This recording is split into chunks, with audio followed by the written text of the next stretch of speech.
Well, the campaign is called Just Add Water, and we need to talk about it, a niche that puts at the forefront marketing for women-owned businesses and more. We let you in on the conversation. A businesswoman herself, Beverly Wall, CEO of several hats you wear, wall-to-wall marketing, languages international, and I understand on the side you also, don't you make some candy on the side or something? Candied apples. Yeah, that's it. Yes. Good morning to you, Beverly. Hey, Shelley. How are you? Fine. We've spoken before. I know you were very instrumental in starting the Business Happens and Heals program here on the morning show. So thanks again for what you do. All right. We need to talk about what's happening with you. Just Add Water. You know, I Googled the name and I had some interesting responses. Did you really? A lot of it had to do with like swimming, which is kind of clever. Okay. Just add water, swimming. Yes. So I now turn to you. I guess before I get into this campaign, what is your background in? I mean, you've been a business owner, a successful business owner for many years. Yes, if I may. that's true. For about 25 years here in West Michigan. One of the things that I've been doing here over the last 8 years is that I'm part of the certification committee that goes out and certifies women business owners. These are women that say, we want to be recognized as certified women business owners so that we can qualify for either governmental contracts or large contracts from Fortune 500 companies. And so as a part of the certification process, me and my committee, go out and meet with these women. And we ask them all kinds of questions because we're really trying to clarify that they qualify in 3 different areas and they have to meet all 3 criteria. So as I'm out there meeting these women business owners over the last 8 years, I hear from them the same concerns that they have over how sales is going, or in fact not going, how profits are going downhill, how the buyer today has changed their attitude, just like you have changed your attitude since we went through the Great Recession. We all now have different buying habits, different buying thoughts. And these women business owners are saying, how do I navigate in today's environment? And so that's when I thought, we've got to put some tools in these women's hands. And that's where Just Add Water came up. Great. I want to get into the specifics. In general, Beverly, you have your pulse on what's happening. Are more women becoming business owners, wanting to? Yes, it is. Okay. The women business owners are far and away outpacing the men in starting their own businesses. And that's great. The key thing that they need to embrace is what their number one job is. And when I ask women business owners or potential women business owners, what do you think your number one job is? Mm-hmm. The responses range all over. Okay. But their number one job, now the woman business owner has many jobs, their number one job is to effectively market their company. And that's a tough nut to crack. They may know their industry, they may know their product, they may know their price points, they may know their components of their product or service, but to get out to the key, that's capital T, the capital key, capital K, customer, the one that is going to part with their hard-earned money to buy that service.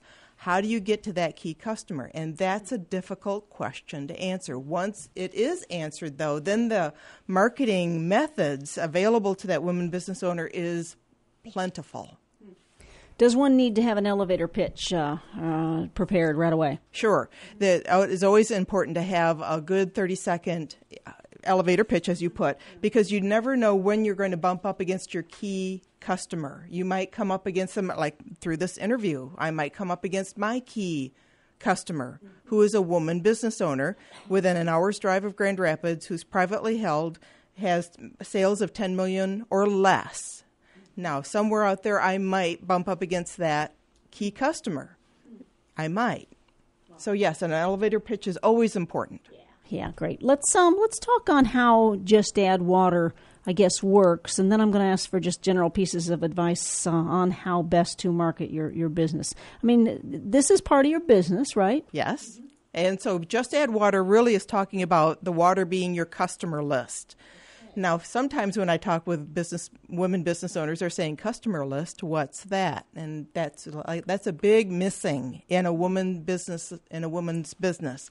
You need to have a list of your customers.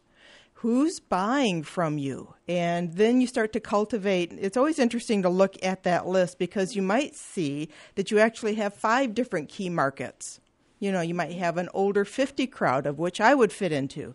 You might have a young 25-year-old demographic that doesn't buy much, but she buys a lot. The customer list can really reveal an idea of where your mini markets are. So anyway, Just Add Water is about taking that customer list and adding it to a pre-programmed or canned marketing, like I can't think roadmap, business plan. And the files, the copies, the templates, the instructions. There you go.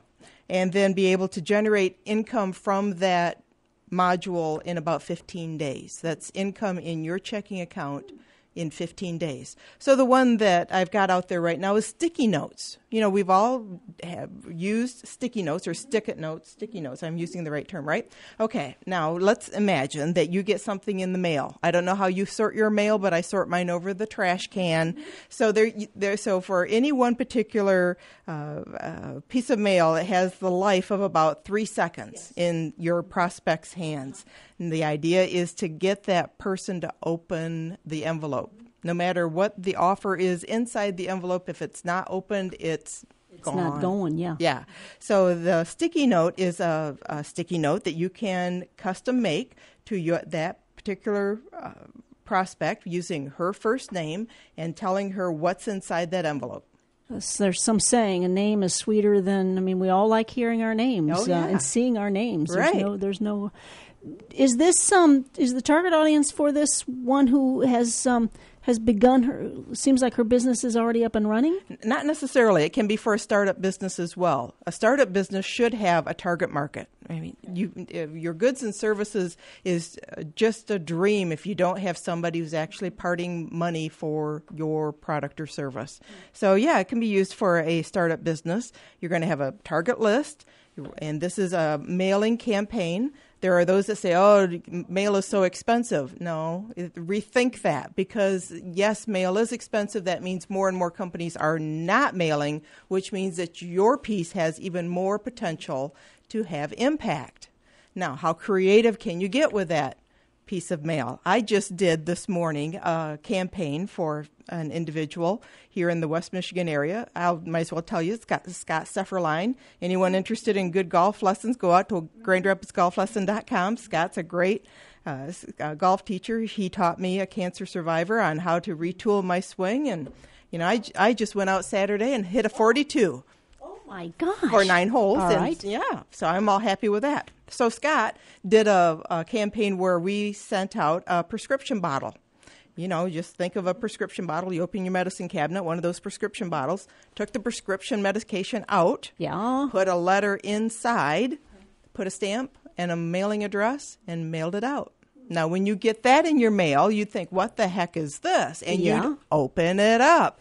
It's the whole purpose, is to get your message read. And so Scott's a great marketer that way. So, like I said, once you get your marketing list and you figure out who is your target customer, there is a plentiful list of ideas of how to get your message to that target market. Yeah. And, of course, your services, you bill on the number of people that, how does that work? How does the relationship work with your customer here in this?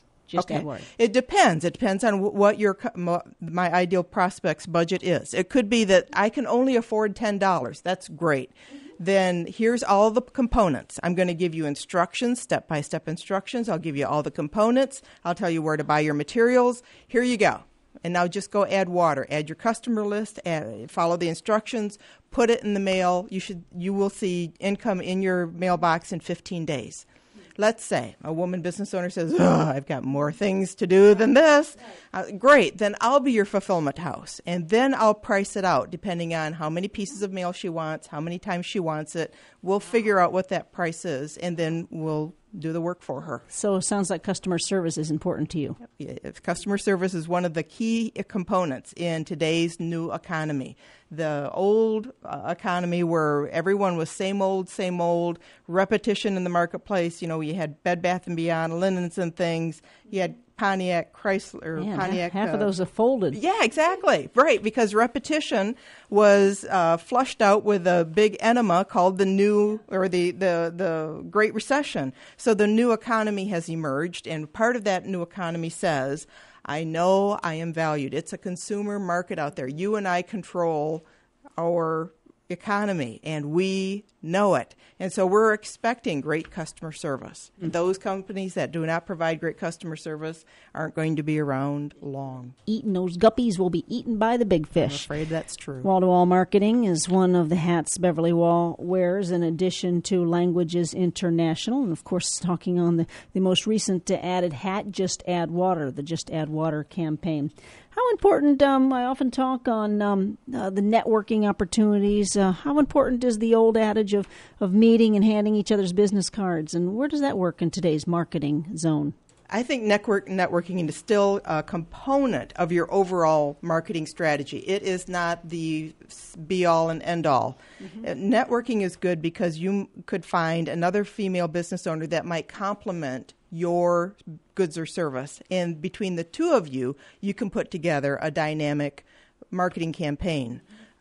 The networking is good in that you may have solved a problem that I am still struggling with. But for networking to build the sales in your bank account, I think that's where women get misled. Networking won't provide cash in the mail. It provides lots of other things. So as long as networking is viewed for what it is and what it's not, then it does have a component. It has a role in the woman business owner's repertoire. Great. Someone's listening. Where do they start when this sounds intriguing to them, Beverly? Well, they can go out to my website. It's www.wallmkg.com. Tell me a little bit more about Languages International. I know we've spoken on this before. Yep. Languages International is a foreign language service provider here in West Michigan.